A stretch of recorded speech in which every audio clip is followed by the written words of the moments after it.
ಒಬ್ಬ ರೈತ ತನ್ನ ಕಷ್ಟಪಟ್ಟು ಬೆಳೆದಿರೋ ಬೆಳೆನ್ ಕೇಳಿದ್ರು ಪ್ರೀತಿಯಿಂದ ದಾನ ಮಾಡಿಬಿಡ್ತಾನೆ. ಆದ್ರೆ ಊರಿಗೆ ಆಸರೆ ಆಗಿರೋ 1500 ಎಕರೆ ಭೂಮಿನ ನಿಮ್ ಸ್ವಾರ್ಥಕ್ಕೆ ಕೇಳೋದು ತಪ್ಪು. ನಿಮ್ಮೂರಲ್ಲಿ ನಿಮ್ಗೆ ತುಂಬಾ ಬೆಲೆ ಕೊಡ್ತಾರಂತೆ, ಆ ಬೆಲೆ ನಾವು ಕಟ್ಕೊಡ್ತೀವಿ. ಮೊದ್ಲು ಕೆಲಸ ಮುಗಿಸಿ. ಏಯ್, ಯಾರ ಹತ್ರ ಮಾತಾಡ್ತಾ ಇದೆಯಾ ಗೊತ್ತೇನೋ? ಕಳಿಸಿರೋದು ಯಾರು ಅಂತ ಗೊತ್ತು ತಾನೇ? ಬೀರಣ್ಣ. ಹೇಳಿದ್ದನ್ನ ಮಾಡಿ ಆಗ್ಲಾರು ನಿಮ್ ಜೀವ ತೆಗಿಬೇಕು ಅಂತೀರ. ನಮ್ಮ ಅಣ್ಣನ್ ಜಿದ್ದು ಸ್ವಲ್ಪ ಕಮ್ಮಿ ಆಯ್ತದೆ.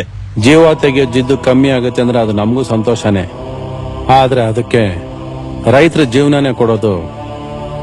ಅವ್ರ ಜೀವನಕ್ಕೆ ಒಂದಷ್ಟು ಹಣ ಬಿಸಾಕಣ ಬಿಡ್ರಿ. ಒಬ್ಬ ಮನುಷ್ಯನ್ ಕೈ ಕತ್ತರಿಸಿ ಅವನ್ ಮುಂದೆ ತಿನ್ನಕ್ಕೆ ಎಷ್ಟಿಟ್ರು ಏನ್ ಪ್ರಯೋಜನ? ದುಡ್ಕೊಂಡ್ ತಿನ್ನೋ ರೈತನ್ನ ತಿರ್ಕೊಂಡ್ ತಿನ್ನುವಾಗ ಮಾಡಬೇಡ. ಅಲ್ರಿ, ಅದು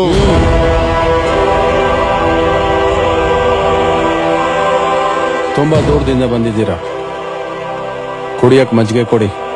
ಇಷ್ಟ ದಿವಸ ಕೈಗೂ ಬಾಯಿಗೂ ಬೀಗ ಹಾಕೊಂಡು ತೆಪ್ಪಕ್ ಕುಂತಿದ್ರಿ ತಾನೆ? ಹಂಗೆ ಇದ್ ಬಿಡಿ. ಈ ಹೊಸ ಪೌರುಷ ಯಾಕೆ? ಈ ವಿಷಯ ಏನಾದ್ರೂ ನಮ್ಮ ಅಣ್ಣನ್ ಕಿವಿಗ್ ಬಿದ್ರೆ ಯಾವ ಜನಗಳು ನಿಮ್ಮನ್ನ ದೇವ್ರು ಅಂತ ಪೂಜಿಸ್ತಾವ್ರೋ ಅವ್ರ ಕೈಯಲ್ಲೇ ಮಣ್ಣು ಹಾಕ್ಸ್ಬೇಕಾಗುತ್ತೆ.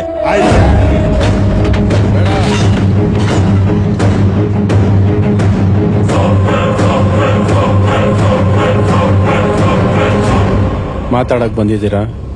ಮಾತಾಡಾಯ್ತಲ್ಲ, ಹೊರಡಿ.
ಊರಿನ ದೊಡ್ಡ ಮನುಷ್ಯನ ಒಳ್ಳೆತನದಿಂದ ಗಡಿ ದಾಟಿ ಅತ್ತೆ ಮನೆಗೆ ಬಂದೋಗ್ತಾ ಇದ್ದೀರಾ.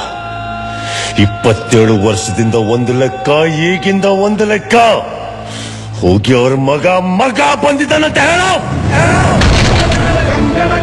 ಶಿವ ಶಿವ ಜಯ ಜಯ ಶಂಕರಹರ ನಂತರ ಶಿವ ರುದ್ರಮೂರ್ತಿ ಜಯ ಜಯ ಗಣ ಗಣ ಗಣ ಗಣ ಗಣ ಶಿವ ಶಿವ ಶಿವ ಜಯ ಜಯ